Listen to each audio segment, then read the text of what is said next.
สวัสดีครับผู้ฟังทุกท่านครับพบกับรายการรักสิ่งแวดล้อมทางสวทแพร่ FM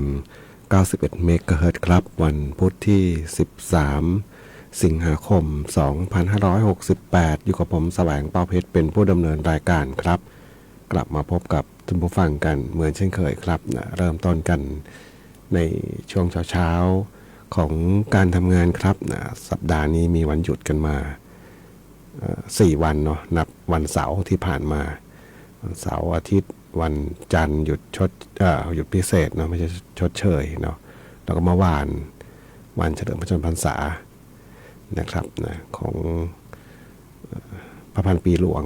นะครับนะก็วันหยุดถือว่าเป็นวันหยุดนะครับวันหยุดนะแล้วก็4 วันเนาะวันหยุดพิเศษเมื่อวันจันทร์นะก็ทำให้มีวันหยุดต่อเนื่องกันมา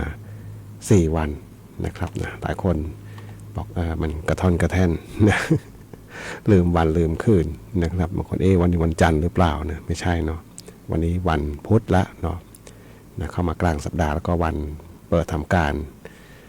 น่าจะเป็นวันแรกของส่วนราชการทั้งหลายทั้งมวลนะครับนะส่วนบางหน่วยงานนะช่วงวันหยุดเขาไม่ได้หยุด ต้องมีภารกิจหน้าที่การงานแล้วก็บางพื้นที่นะต้องใช้คำว่าบางพื้นที่นะแนวชายแดนด้านกัมพูชานะครับก็ยังมีเรื่องราวให้ได้ติดตามให้ได้วิพากษ์วิจารณ์กันนะทั้งในส่วนของโลกออนไลน์ในส่วนของข้อมูลข่าวสารต่างๆนะครับนะหลังจากที่มีทหารพรานนะเหยียบกับระเบิดนะเหยียบทุ่นระเบิดเนาะภาษาราชการทุ่นระเบิดนะครับแล้วก็ทั้งที่เป็นขนาดนั้นเป็นแนวเขตที่เคยเดินตรวจการอยู่ตามปกตินั่นหมายถึงอะไรนะครับมาเช้าดูข่าวก็นั่นหมายถึงว่าทางฝ่ายกัมพูชาเนี่ยนะลักลอบนำเข้ามาวางไว้นะครับนะก็เพราะว่าแนวก็แนวที่วางกองกำลังกันอยู่เนี่ยมันห่างกันไม่มากเนาะอย่างปราสาทตาควายใช่ไหมที่ทหารกัมพูชาอยู่ในปราสาทอยู่เนาะแล้วก็ฝั่งไทยก็อยู่ห่างประมาณเขาบอก30 เมตรเนาะ30 เมตรได้เห็นกันใกล้ๆนะนะจดจ้องกันอยู่เนาะนะครับนะแล้วก็วันดีคืนดีก็แอบเข้ามาวางระเบิดเขาไว้นะครับวางทุ่นระเบิดเขาไว้นะครับนี่เล่าให้ฟังนะว่าช่วงวันหยุดนะครับนะที่เราได้หยุดพักกันได้เที่ยวกันได้ไปดื่มด่ำกับธรรมชาตินะครับนะโดยเฉพาะทางเหนือเราก็จะมีเห็นทางจังหวัดน่านนะดูวันจังหวัดน่านนี่เขากระตุ้นการท่องเที่ยวกันเต็มที่เลยนะ ใครที่เปิดFacebook ลองถ่ายหน้าจอดูจะมีแหล่งท่องเที่ยวเมืองน่านออกมาเยอะไม่หมดเนาะแล้วก็จนเมื่อวานอ่านไปอ่านมาก็มีเขาเรียกนะมีเขาก็เตือนกันเนาะว่าที่โปรโมทที่มาโพสต์มาโชว์เนี่ยบางทีมันเป็นข้อมูลเก่า2ก็คือพยายามทำให้ดูดีที่สุดแต่ว่าพอคนไปแล้วรถมันติดหมายถึงว่าเส้นทางมันยังไม่สมบูรณ์เนาะเส้นทางบางที่ยังขาดยังอะไรอยู่เนาะมันเป็นคือด้านการท่องเที่ยวพยายามให้คนเข้าไปเที่ยวแต่ว่าอีกด้านหนึ่งคนที่จะเข้าไปรถลาต่างๆนะมันไม่มีสมรรถนะเพียงพอที่จะเข้าไปถึงนะครับนะไม่ใช่รถขับเคลื่อน4 ล้อนะหรือว่ารถที่มีความสูงจากพื้นถนนนะเพราะเห็นบางข่าวบอกว่ารถยนต์ที่เป็นลักษณะโหลดเตี้ยนะไปแล้วท้องรถติดนะทำให้รถรางต่างเข้าไปติดตามเนินต่างๆทำให้เกิดอันตรายนะนี่เล่าให้ฟังว่าช่วงวันหยุดที่เราหยุดพักกันเต็มที่นะแต่อีกด้านหนึ่งเขาไม่ได้หยุดเลยเนาะยังคงต้องทำหน้าที่เสี่ยงชีวิตอะไรกันอยู่นะครับวันนี้พบกันเช่นเคยครับกับช่วงเวลาของรายการรักสิ่งแวดล้อมท่านผู้ฟังที่ติดตามรับฟังอยู่ครับอยากจะฟังบทเพลงเพื่อชีวิตก็สามารถที่จะแนะนำได้ครับทางโทรศัพท์054 523 516ครับแฟนเพจก็สามารถที่จะพิมพ์คอมเมนต์ไว้กับช่วงเวลาของรายการรักสิ่งแวดล้อมครับ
กับบทเพลงของ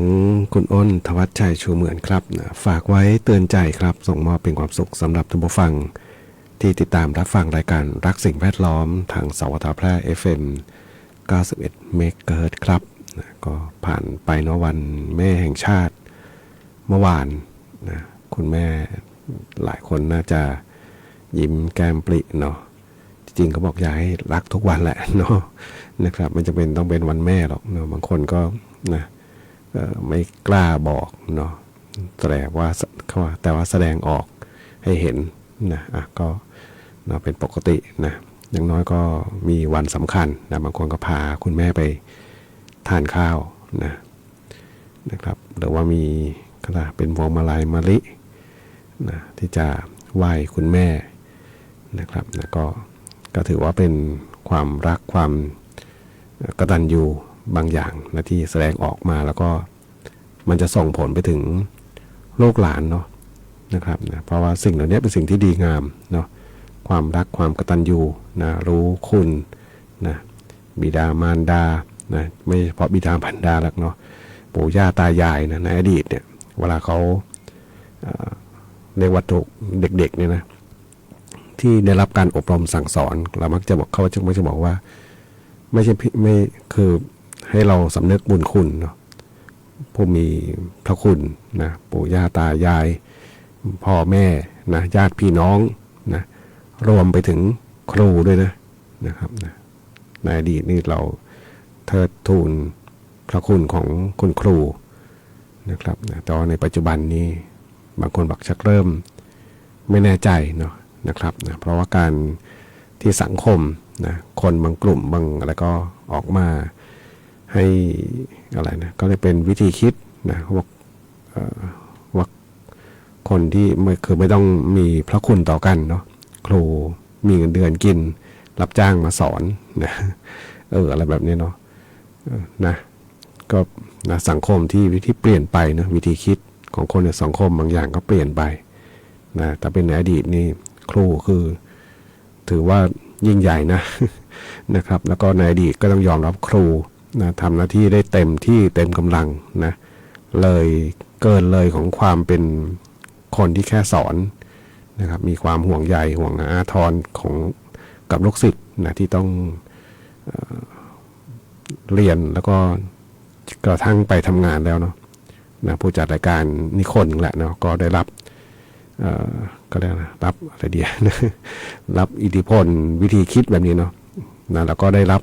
ความอบอุ่นจากครูนะที่ยังคงที่ยังมีชีวิตอยู่เนาะนะมีการไถ่ถามสาธุสุขดิบนะครับนะหลายเรื่องหลายราวเนาะนะครับนะครูใน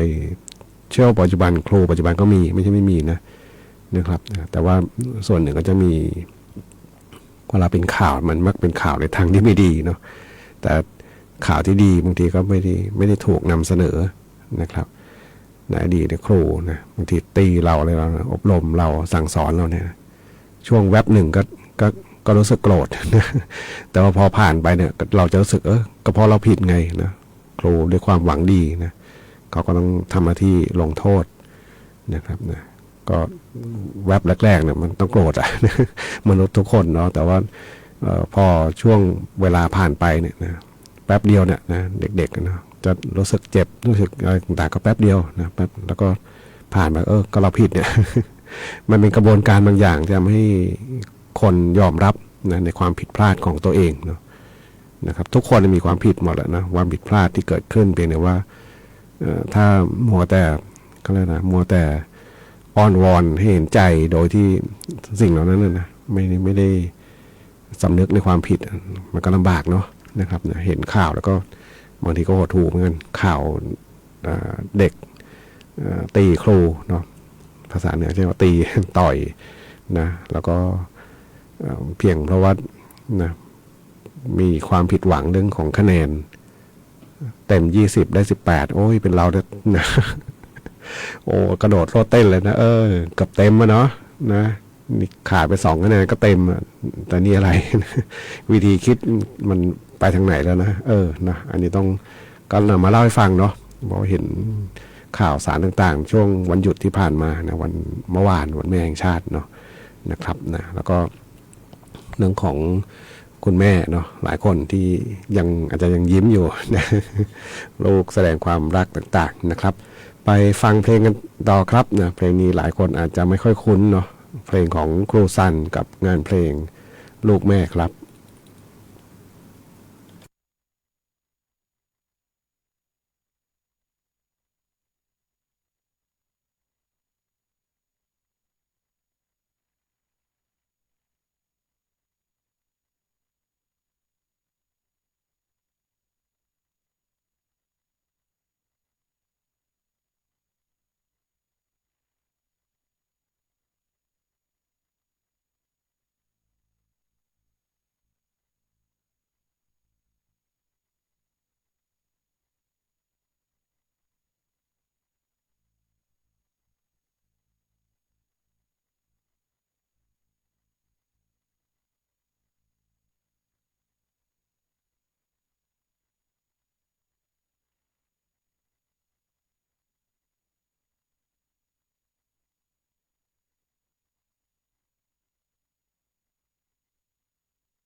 กับบทเพลงของคอนดันเกวียนที่ท่านผู้ฟังถามถึงเข้ามาครับนานๆจะมี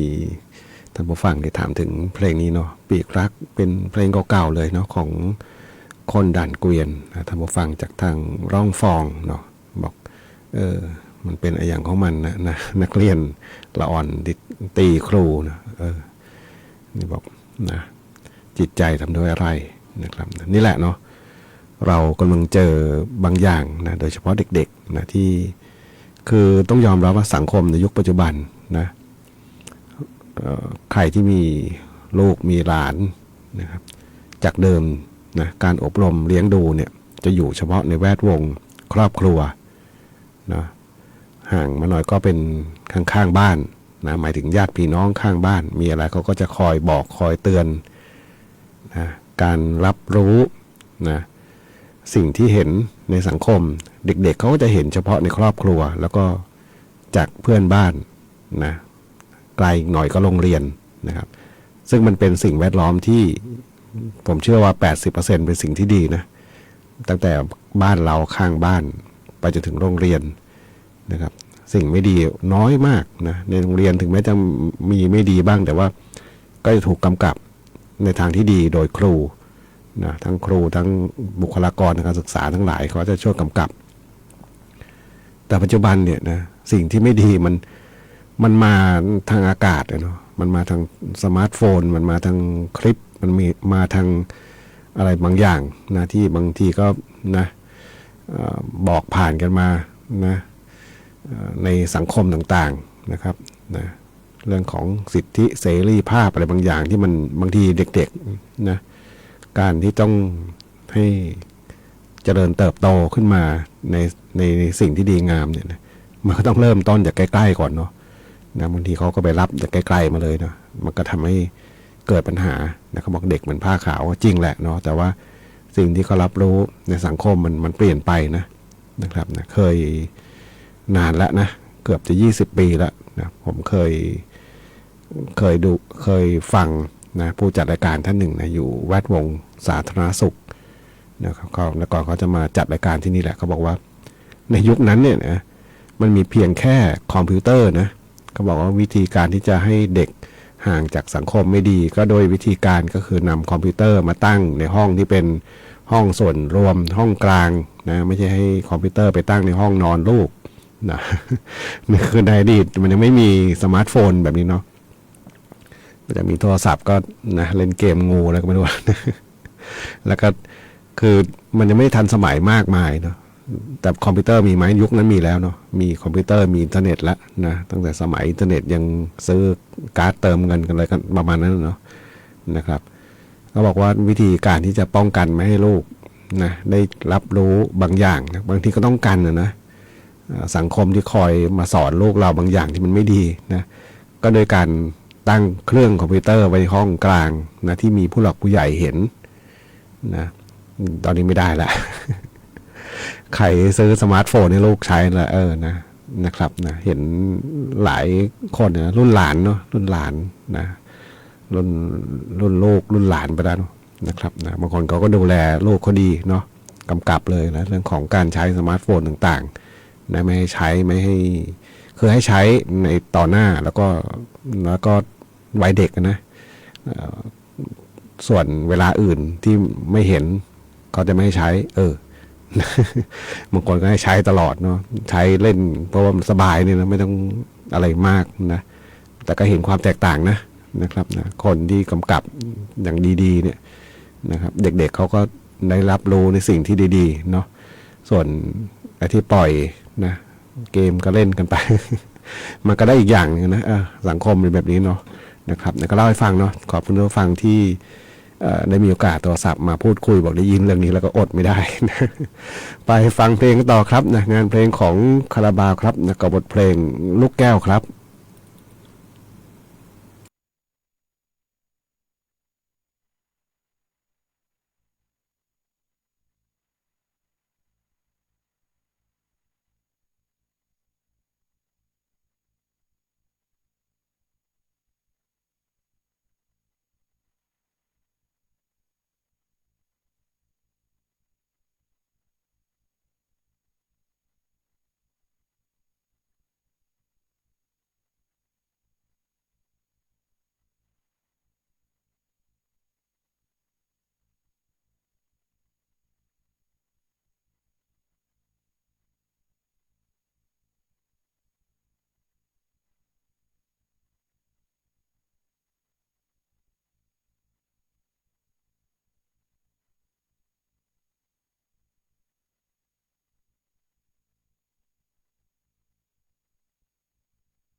ได้รับฟังผ่านไปครับนะงานเพลงของคาราบาวลูกแก้วเนาะอัลบั้มชุดนี้จะมี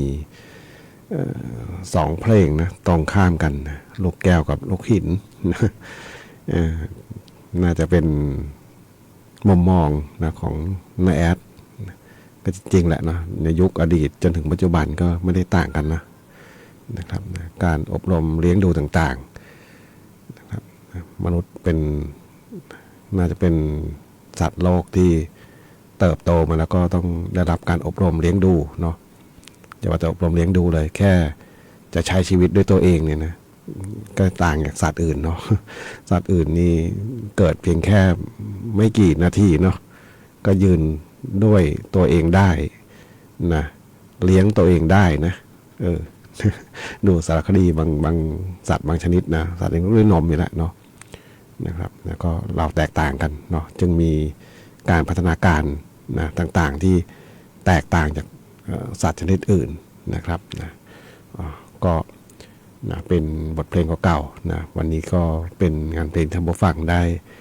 ถามถึงเข้ามาครับดูพยากรณ์อากาศนะช่วงนี้ฝนฟ้าที่มาเนาะภาคเหนือ